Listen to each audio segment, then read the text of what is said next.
A Roman soldier could wear iron armor and still get folded in half by a single impact. Not because the armor failed, because the structure underneath it did. That's the mistake most people make when they train abs. They chase the look, the lines, the six-pack. But a visible midsection isn't the same thing as a strong one. A strong core isn't built to impress people at the beach. It's built to transfer force, protect the spine, and keep the body stable when everything around it becomes unstable. A slip on wet pavement. A heavy box pulled awkwardly off the ground. A sudden twist during sports. That's when your core reveals what it's really capable of. And here's the problem. Most training programs attack only one small piece of the puzzle. Crunches, sit-ups, endless reps, burning sensations. Yet the first time real force enters the equation, the body folds anyway. Because the core isn't just the muscles you can see, it's an entire system wrapped around your torso. Front, sides, back, deep stabilizers beneath the surface. Think of it like a steel barrel. If one section is weak, the entire structure becomes vulnerable. That's why elite gymnasts, fighters, and calisthenics athletes don't train the core the way most people do. They train it to resist force, not create movement. Resist it. There are 4 major challenges your midsection must survive. Preventing the lower back from overextending, preventing unwanted rotation, preventing sideways collapse, and maintaining rigidity under load. Miss one of those and the system has a hole. Train all 4 and something interesting happens. Your posture improves, your lifts feel stronger, your movements become more efficient, and the abs start looking better almost as a side effect. The 4 exercises in this video cover every one of those jobs. No gym, no machines, no cables. Just 4 movements that build the kind of core strength that actually carries over into real life. The first one looks almost too simple to matter. In reality, it's the same position that serves as the foundation for nearly every advanced bodyweight skill ever developed. And most people can't hold it correctly for more than a few seconds. Every gymnast learns this position before they ever touch the flashy stuff. Before the muscle-ups, before the front lever, before the skills people stop scrolling for. Because without this foundation, none of the advanced movements work. The exercise is called the hollow body hold. And if you've never done it properly, it's about to expose weaknesses you didn't know existed. Lie flat on your back, stretch your arms overhead, straighten your legs. Now press your lower back firmly into the floor. Not lightly, crush it into the ground. That contact is everything. From there, lift your shoulders slightly, raise your feet a few inches. Your body should resemble a shallow curve. Simple, right? Not even close. Most people make it 5 seconds before the position starts falling apart. Their lower back lifts, the ribs flare, the core disconnects, and that's the exact moment the exercise stops working. The goal isn't to survive as long as possible. The goal is to maintain absolute control. The instant your lower back loses contact with the floor, the set is over. No exceptions. What makes this movement so valuable is what it's teaching underneath the surface. The abs aren't working alone. The deep core muscles engage. The hip flexors contribute. The entire trunk learns how to create tension as one connected unit. That's the same quality required when an athlete lands from a jump, when a fighter absorbs a strike, when a heavy load suddenly shifts in your hands. Everything begins with bracing, and this exercise teaches bracing better than almost anything else. If the full version feels impossible, start smaller. Bend your knees. Keep your arms by your sides. Focus on maintaining that lower back contact. Nothing else matters. Build from there. Eventually extend one leg, then both. Then bring the arms overhead. Progress slowly. Because something strange happens once you can hold a clean, hollow position for 60 seconds. Other exercises start feeling easier. Push-ups become stronger. Planks become more stable. Even your posture changes. It's like tightening the central bolt that holds an entire machine together. But here's what's interesting. Even if your core becomes incredibly good at resisting extension, that's only one piece of the puzzle. A truly resilient midsection needs another ability.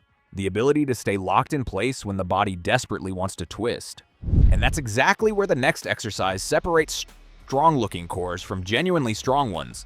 Imagine carrying a heavy suitcase in one hand. Not 2, 1. Within seconds, your body starts fighting itself. One side wants to drop. The other side wants to compensate. Your spine wants to bend. Your core's job is to stop all of it. That's why the next exercise is so powerful. Not because it looks impressive, because it trains something most people never touch.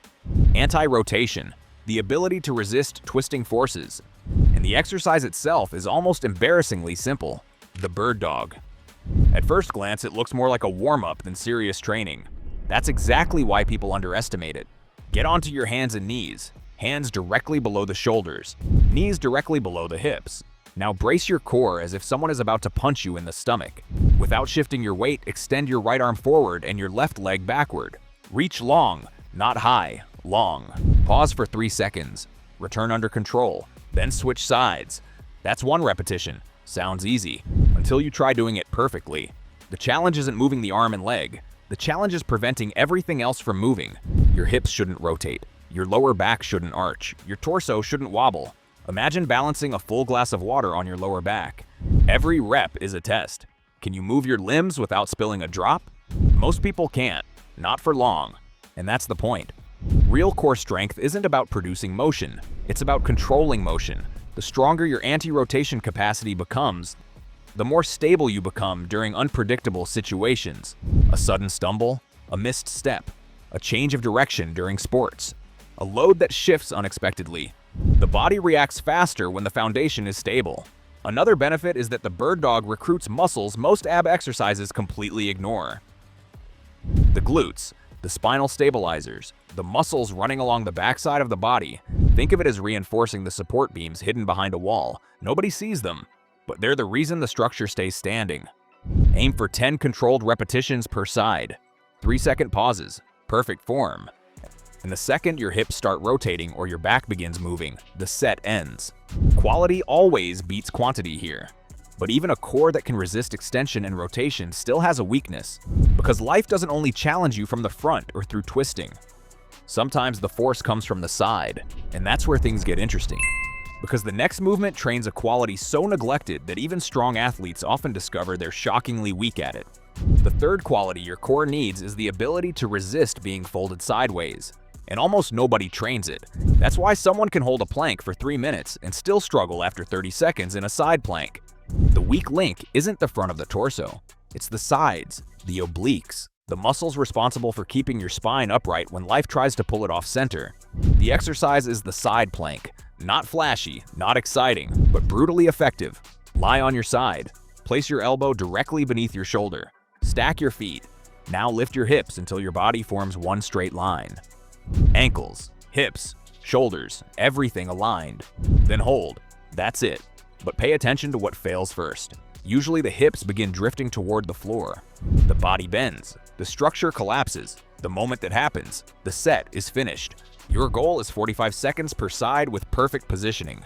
Once that becomes manageable, you can increase the challenge by raising the top leg or extending the top arm overhead. The progression matters less than the principle. You're teaching your torso to stay rigid when force arrives from the side. And that brings us to the final exercise, the hardest one in the entire routine, the movement that combines everything you've built so far. The dragon flag, made famous by Bruce Lee, feared by almost everyone who attempts it. Unlike traditional ab exercises, the dragon flag turns your entire body into one long lever.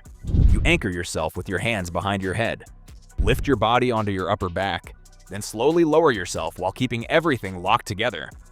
No bending at the hips, no breaking at the knees, no collapsing halfway down. One rigid line from shoulders to feet. The challenge isn't lifting yourself, it's controlling the descent. That's where the strength is built. Start with bent knees if necessary, then progress to a straddle position. Eventually work toward the full version, slowly. Because this exercise punishes impatience, 3 controlled repetitions are worth more than 20 sloppy ones. Now combine all 4 movements. Hollow body hold, bird dog, side plank, dragon flag, 3 sessions per week, roughly 25 minutes each, every exercise filling a different gap in the armor. One teaches anti-extension, one teaches anti-rotation, one teaches anti-lateral flexion, one develops full body rigidity. Most people train their abs like decoration. These movements train them like structural support. And once that support system starts getting stronger, you'll notice that almost every movement becomes easier when the center of the body stops leaking force.